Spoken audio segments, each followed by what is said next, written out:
नहमदुहु व नुसल्ली व नुसल्लिमु अला रसूलिहिल करीम अम्मा बाद फ़अऊज़ु बिल्लाहि मिनश शैतानिर रजीम बिस्मिल्लाहिर रहमानिर रहीम।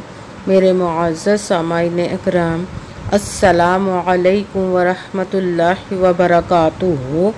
मैं अपने रब कायनात से ये दुआ करती हूँ कि मेरे जितने भी सुनने वाले हैं, रब कायनात सबको सेहतमंद, तंदुरुस्त और लंबी ज़िंदगी अता फरमाए। हम सब की हर मुश्किल और परेशानियों तंगदस्तियों में मेरा रब कायनात हमारी मदद अता फरमाए। हमें ज़हनी, रूहानी, जिस्मानी अज़ियत और तकलीफ़ और बीमारियों से निजात अता फरमाए। हमें ज़हनी रूहानी सुकून अता फरमाए। हमें बीमार दुनिया से बचाकर बीमार मदीना बनाए। और जो हम सब के हक़ों में बेहतर है, मेरा रब कायनात हमारे लिए वो अता फरमाए। और जो हमारे हक़ों में बेहतर नहीं, उसका ख्याल भी हम सब के दिलों से निकाल दे और हम सब को अपनी रज़ा पर राज़ी रहने वाला बना दे। आमीन सुमा आमीन। माशाल्लाह से आज रबीउस्सानी की 22 तारीख़ और हफ्ते का दिन है।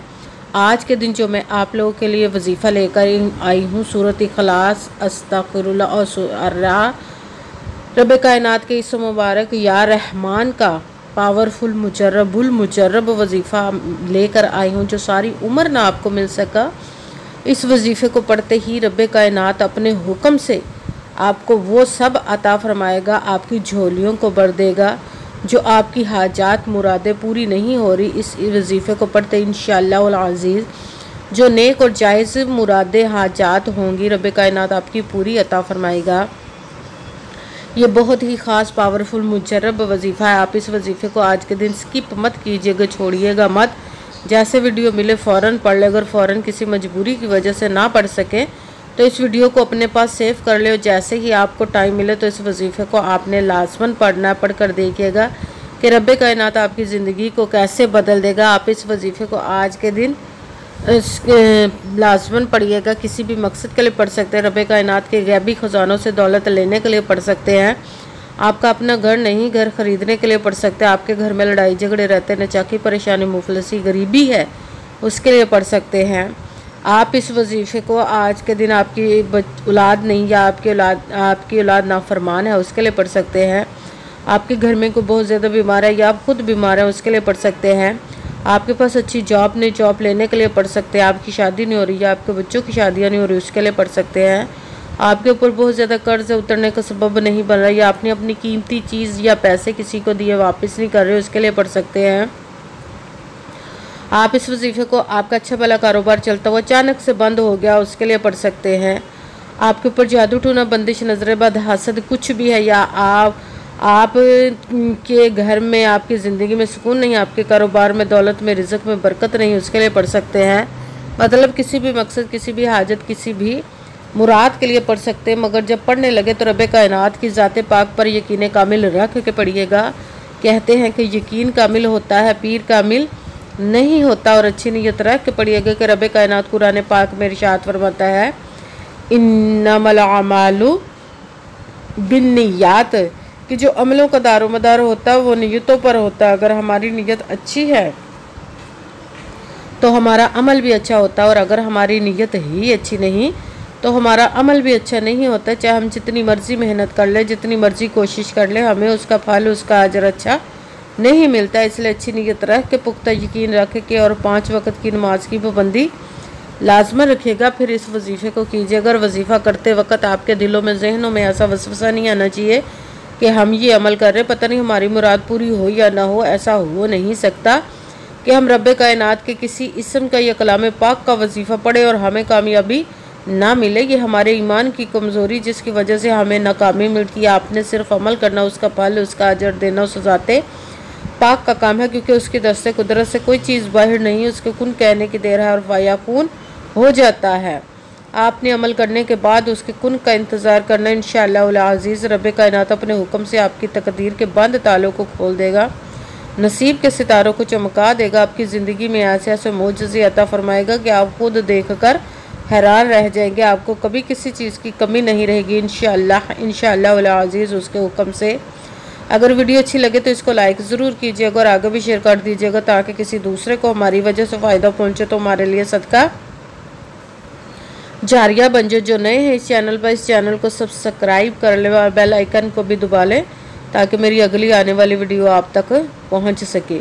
अगर कोई मुझसे किसी मसले के बारे में इस्तिहारा करवाना चाहते हो, किसी काम का हिसाब लगवाना चाहते हो, किसी काम के लिए वजीफ़े का पूछना चाहते हो, या कुरान पाक ऑनलाइन पढ़ना चाहते हो, महफिल मिलादुन नबी के लिए बुलवाना चाहते हो, तो व्हाट्सअप का नंबर वीडियो पर चल रहा है, आप लोग मुझसे रब्ता कर सकते हैं। अगर मेरे भाई या बुज़ुर्ग मुझसे रब्ता करना चाहते हो तो व्हाट्सअप पर वॉइस मैसेज करके अपना मसला बता सकते हैं। अगर बहनें या माएँ मुझसे रब्ता करना चाहती हूँ तो व्हाट्सअप पर वॉइस कॉल करके मुझसे बात कर सकती हैं, अपना मसला बता सकती हैं। आपने वजीफ़ा करने से पहले कमेंट्स में अपना नाम, जहाँ आप रहते हो जगह का नाम और अल्लाह पाक अकरम ज़रूर लिखना है ताकि मैं भी आप लोगों के लिए दुआ कर सकूँ, फिर वजीफ़े की भी आप लोगों को इजाज़त मिल जाएगी। आपने वजीफ़ा करने से पहले पूरी वीडियो को ध्यान के साथ सुन के समझ के फिर वजीफ़े को करना है। ऐसा ना हो कि वीडियो को स्किप कर करके छोड़ के सुने और फिर कोई बात रह जाए और आप वजीफ़ा करें और ठीक ना हो। आपने ना तो किसी अमल में कम करके पढ़ना, ना ज़्यादा बढ़ा कर पढ़ना है। अगर कम या ज़्यादा कर देते तो वो हमारा वजीफ़ा ठीक नहीं होता, हमें कामयाबी नहीं मिलती। इसलिए आपने जिस तादाद और जिस तरतीब के साथ मैं वजीफ़ा बताने लगी उसी तादाद और उसी तरतीब के साथ आपने इस अमल को पढ़ना है। आप इस अमल को आज के दिन किसी भी जगह पर बैठकर पढ़ सकते, घर में, ऑफिस, मदरसा, यूनिवर्सिटी, कॉलेज, शॉप पे, मगर जब पढ़ने लगे बिल्कुल खामोशी, तवज्जो, सुकून के साथ पढ़ना है। वजीफ़े के दरमियान ना तो आपने किसी से बात करनी, ना उठना, ना फ़ोन इस्तेमाल करना है। अगर हम वजीफ़े के दरमियान किसी से बात करते उठते हैं तो वो हमारा वजीफ़ा ठीक नहीं होता, हमें कामयाबी नहीं मिलती। इसलिए आपने मुकम्मल वजीफ़ा पढ़ने के बाद किसी से बात करनी, उठना या कोई फ़ोन इस्तेमाल करना है। आप इस वजीफ़े को आज के दिन किसी भी वक्त पढ़ सकते हैं, किसी भी नमाज के साथ पढ़ सकते हैं, नमाज के अलावा भी पढ़ सकते हैं। अगर नमाज के साथ पढ़ रहे हैं तो नमाज मुकम्मल पढ़ने के बाद, दुआ मांगने के बाद आपने इस अमल को पढ़ना है। अगर नमाज के अलावा पढ़ रहे तो बावजू होकर ऐसी जगह पर बैठ कर पढ़ना जहाँ बिल्कुल खामोशी, तवज्जो, सुकून के साथ आप इस अमल को पढ़ सके। जब अमल करने के लिए आप बैठ के तो आपने एक मरतबा दरूद पाक पढ़ना, कोई सा भी दरूद पाक पढ़ सकते हैं, मगर दरूद इब्राहिमी जो नमाज में पढ़ा जाता है वो वाला दरूद पाक पढ़ ले तो ज़्यादा बेहतर, वरना कोई सा भी दरूद पाक आप पढ़ सकते हैं। दरूद पाक पढ़ने के बाद आपने एक मरतबा आऊज़ु बिल्लाहि मिनश शैतानिर रजीम बिस्मिल्लाहिर्रहमानिर्रहीम पढ़कर अपने मकसद की नियत कर लेनी जिसके लिए आप इस अमल को पढ़ने लगे हैं। फिर सबसे पहले नंबर पर जो आपने वजीफ़ा पढ़ना है वो कुरान पाक की सूरत इखलास का पढ़ना है, जिसको एक मरतबा पढ़े तो 1/3 10 पारों का सवाब मिलता है। अगर 3 मरतबा पढ़े तो पूरे कुरान पाक का सवाब मिलता है। बिस्मिल्लाहिर्रहमानिर्रहीम कुल हुवल्लाहु अहद अल्लाहु समद लम यलिद वलम यूलद वलम यकुल्लाहु कुफुवन अहद।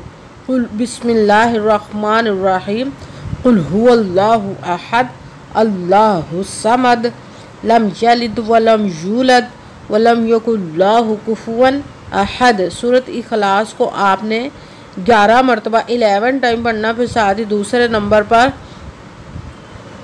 रब्बे कायनात से तौबा करनी है। अस्तगफिरुल्लाह अस्तगफिरुल्लाह अस्तगफिरुल्लाह अस्तगफिरुल्लाह अस्तगफिरुल्लाह अस्तगफिरुल्लाह अस्तगफिरुल्लाह। इसको आपने 41 मरतबा 41 टाइम पढ़ना। फिर साथ ही तीसरे नंबर पर जो वजीफ़ा पढ़ना वो रब्बे कायनात के एक किस्म मुबारक का पढ़ना, या रहमानू या रहमानू या रहमानू या रहमानू या रहमानू या रहमानू या रहमानू या रहमानू। इसको आपने 11 मरतबा 11 टाइम पढ़ना है। सबसे पहले एक मरतबा दुरूद पाक पढ़ा, फिर एक मरतबा आऊज़ु बिल्लाहि मिनश शैतानिर रजीम बिस्मिल्लाहिर्रहमानिर्रहीम पढ़कर अपने मकसद की नियत करने जिसके लिए आप इस अमल को पढ़ने लगे हैं। फिर सबसे पहले नंबर पर जो आपने वजीफ़ा पढ़ना सूरत इखलास का बिस्मिल्लाहिर्रहमानिर्रहीम कुल हुवल्लाहु अहद अल्लाहु समद लम यलिद वलम यूलद वलम यकुल्लाहु कुफुवन अहद। सूरत इखलास को आपने 11 मरतबा 11 टाइम पढ़ना है। फिर साथ दूसरे नंबर पर जो वजीफ़ा पढ़ना है वो है अस्तगफिरुल्लाह।